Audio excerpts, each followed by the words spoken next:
Hello and welcome to the John Ark Show. Today's episode is called Secret Wage Theft. Before we begin, I want to encourage you to subscribe to our channel for free. You can also like, comment, and follow us. We're going to have a lot of great celebrity interviews coming up, so make sure to click on that notification bell so you can be notified every time we upload a new episode. Also, we ask that you post a link to today's show on all your social media to help spread the word. Now, let's get started. All across the country and across the world, we're now seeing very aggressive and very diabolically clever new forms of wage and benefit theft. In fact, wage theft and the new forms of stealing from employees have become more pervasive and innovative than ever before. Companies in the U.S. are now getting better and more sophisticated at doing this, and companies offshore are doing it more aggressively than ever before. Sometimes employees are noticing that they're being ripped off, and sometimes they don't.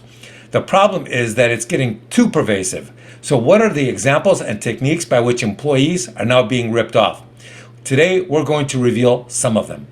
First of all, let's begin with benefit robbery. Now, a lot of companies claim to offer benefits, but guess what? You have to qualify for them by working with the company X amount of time, or you have to vest them by jumping through some other qualification hoops. What you'll find over time is that it'll become highly improbable, if not impossible, for you to qualify for those benefits. These companies just want to hire you and mine and exploit your skills and your experience as quickly as they can so they can incorporate them, your knowledge and your experience, into their own systems and then let you go so that they don't have to continue paying you. And especially now with AI, they're going to be scanning you, watching you, surveying you, interviewing you for all sorts of information while you work for them for a brief window of time, so that they can add that data and that information into their AI system and never need you again, never have to pay you again. This is why a growing percentage of companies are now hiring and replacing their CEOs and their C-suite executives so quickly. A lot of newly hired CEOs will lose those jobs within 12 months simply because their employer has extracted everything they need from them and then released them so they can go on to the next CEO and mine their knowledge base. Next, we have hourly workers. Many states now have laws forcing companies to give employees 2 to 4 weeks notice before they go laying them off and close shop. But that's happening less and less often these days.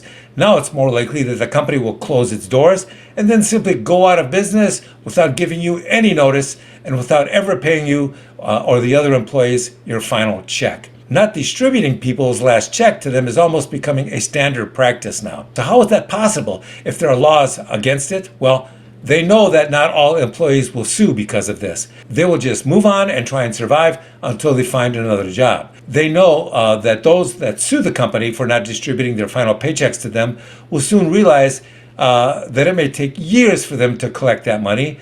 And they also know that the lawyers will take a chunk of that money for settling the case for them. The companies will also use bankruptcy courts to try and delay or avoid distributing the money to the employees as long as possible. Next, we now have wage theft shifting to offshore jurisdictions that don't have laws that are protective, as the laws in the U.S. are, or they simply don't enforce the laws that they have.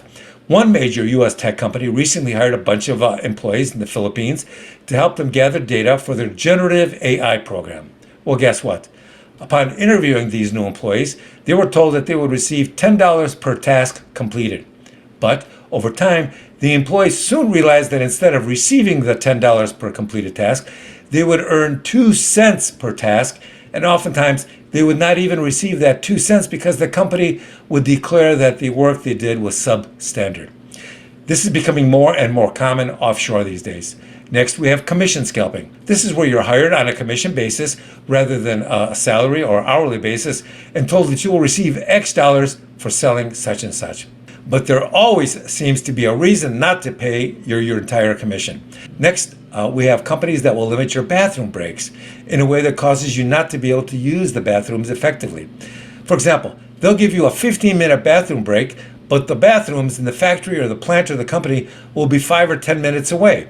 That means that most of your break time is simply used by walking to and from the bathroom. This also means that very little of that bathroom break will actually be used to go to the bathroom. Now you multiply that times the number of employees in a plant or a company that no longer have enough time to get to their workstations, and mathematically you can see how much time value is being stolen from their paychecks. Next, we have all the charitable donations that employers are encouraging workers to allow to be deducted from their pay each month for such and such cause. What some charities will do now is they'll give a kickback to the company that is compelling their employees to donate to them.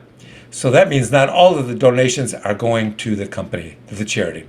So this means that, that's another form of theft that's occurring. Here's another sleazy phenomenon that is exploding in growth. This is where companies will now review job applicants for possible hiring. And one of the criteria to be hired is that you cannot speak English. That's because if you do speak English, then they consider you to be someone who will be harder to exploit or rip off because you're more knowledgeable. But non-English speaking employees rarely object to being mistreated by their employers, so they will tolerate much more abuse and theft of their time and money. Be careful out there, people. It's the wild, wild west in the employment market, especially when dealing with potential employers who offer bonuses or stocks or any of the nonsense that they're offering or dangling in front of you, because there's a growing probability it'll be offered to you under terms that you will never be able to comply with. So you'll never get that bonus stock. You'll never get that those benefits. Good luck. Thank you for watching. Oh, one more thing I wanted to ask you.